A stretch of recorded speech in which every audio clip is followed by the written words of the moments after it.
Hi, I'm Andrea. And I'm Danny. And this is Voice of the Meeple. Tonight we're reviewing Dinosaur Island Extreme Edition by Pandasaurus Games. We got this from the Kickstarter, so it does have some components that won't be in the retail version, namely these nifty metal dice. They're just cardboard in the retail one, yeah? Yep, they're pretty sweet.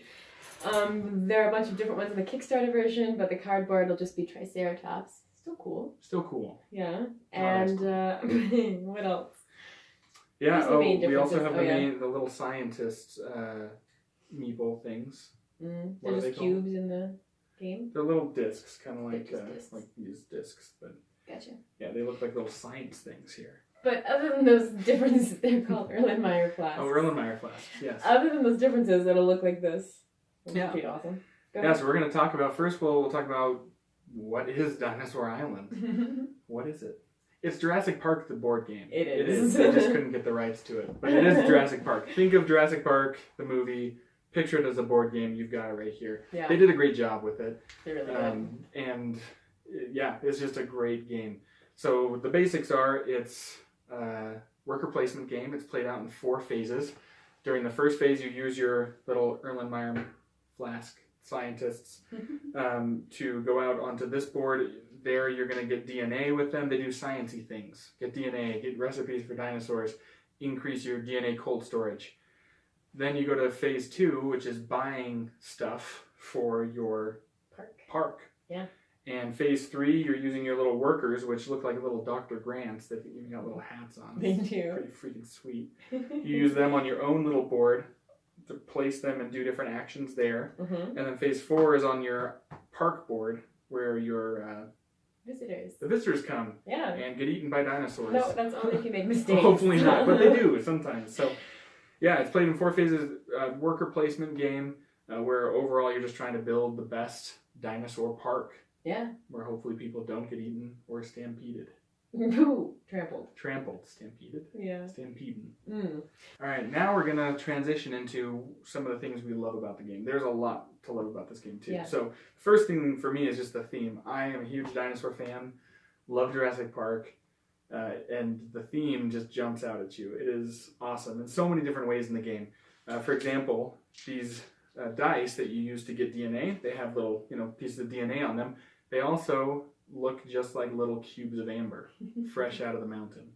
And you're sending your scientists to go get the DNA from the amber cubes. So that's a lot of fun. Yeah.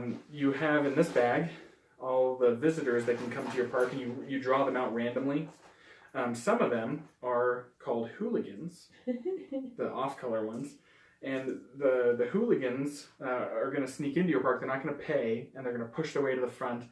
So it's, just like real park management, which we all are fascinated by, where you have to deal with people that won't pay and jump to the front. So that's a lot of fun. You have specialists that can help out in a lot of ways, and like this one right here, the security guard, will help you mitigate the damage that hooligans can do.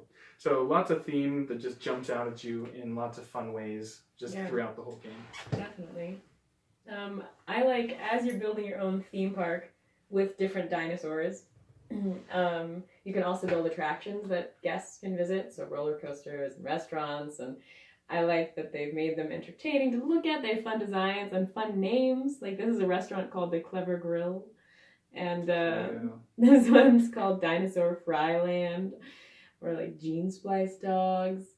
Anyway, those are really entertaining to me. We really like that this game is customizable. So there are end game conditions that have to be met, and you have different end game conditions every time you play. It's just like a set of cards that you shuffle and draw from. And they even split it into short games, medium games, or long games. So we have it set up for a medium game right now, but you can customize that, which is really interesting. And those different conditions change the strategy. So each time that we've played, it's felt like, oh, there's a different route I need to take to have the most successful setup, which I love that. Yeah. You have the objectives, and you also have plot twists that you bring out, and those are slight changes to the rules of the game each time. And so those are going to be different. Like for this game, one of the plot twists is every time someone takes some DNA, they get some money. So it's a way to infuse the game with more money than it normally would, and encourages getting DNA some more than you normally would. Yeah. So those are fun as well. Make every game a little different. Yeah. The last thing that we really like about the game is that whereas traditional worker placement games, everyone's placing workers on a common board, in this game you have your own placement board that you can customize throughout the game. So these I would add to my board, and then I'd have different options than Danny would to do with my workers in that phase. And you can customize it to the conditions of that game and choose like, okay, what would be the best mat for me during this phase. It's really interesting. Yeah, you have that customizability on phase 3 for the worker placement. Phase 1 is also worker placement with your scientists. And another kind of cool twist on the classic worker placement game is the scientists are not equal. You have the scientist level 1, who's the weakest, scientist level 2, and then scientist level 3, she is the boss. She can do 3 times the amount that the level 1 scientist can do. So you have a lot of choices on how you use them because they're going to do different things for you once you place them out there. Yeah. Should we try to talk about dislikes? Yeah, let's talk about some things we dislike about the game, which is kind of nitpicky because it's a great game. It is. So there's luck. I mean, he showed you there's a bag and you're drawing people out of the bag. Yeah. It can throw a wrench in your strategy if you get non-paying guests, those hooligans. And there are a few things you can do to mitigate that, like the security guard you mentioned, but there are that many and you might not be able to get them. So you have to be okay with that level of luck in the game. Yeah, all else being equal, we prefer less luck in games. We do. And it does fit in with the theme because, if you have a theme park, you're going to have some people that try to sneak in. So you can kind of forgive it for that, but it is just a little frustrating element that didn't need to be there, I think. Yeah. Yeah. Another thing for me, the game, when you scale from 2 to 4 players, certain parts of the game do scale. You add more dice. Yeah. So there's more DNA available. And you change the end game conditions. Yeah, you'll have more objectives out there to get. Yeah.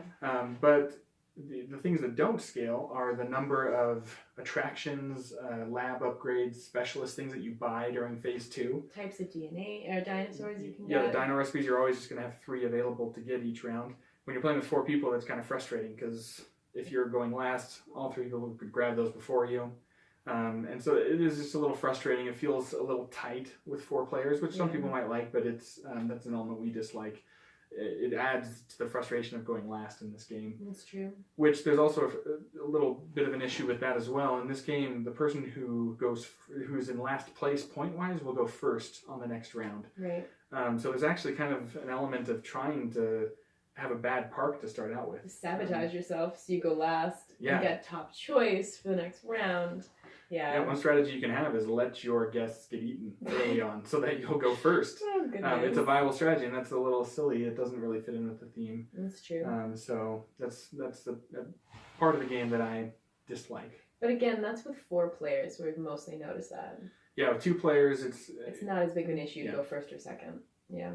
So another part of this game, and just another piece of commentary on the game, we have played it with our kids, ages 7 and 8, and they're able to get it. Worker placement games are very good for kids because it's pretty simple. You just put a guy out there, they just have to memorize the different types of actions they can take. So they've played it, they love it. The one thing is on phase 3, it's meant to be able to be played concurrently because it's played on your own board. With kids, we have to kind of help them out, so it slows down the game a bit. But if you're a family looking for games for your kids, this is one that they'll love. The dinosaur theme. I mean, it's dinosaurs. Yeah, so highly recommend Dinosaur Island. The expansion is coming out pretty soon. Waiting for that from Kickstarter, and we'll review that when it comes out. But check it out if you can. Dinosaur Island. Thanks for watching. Bye. Bye.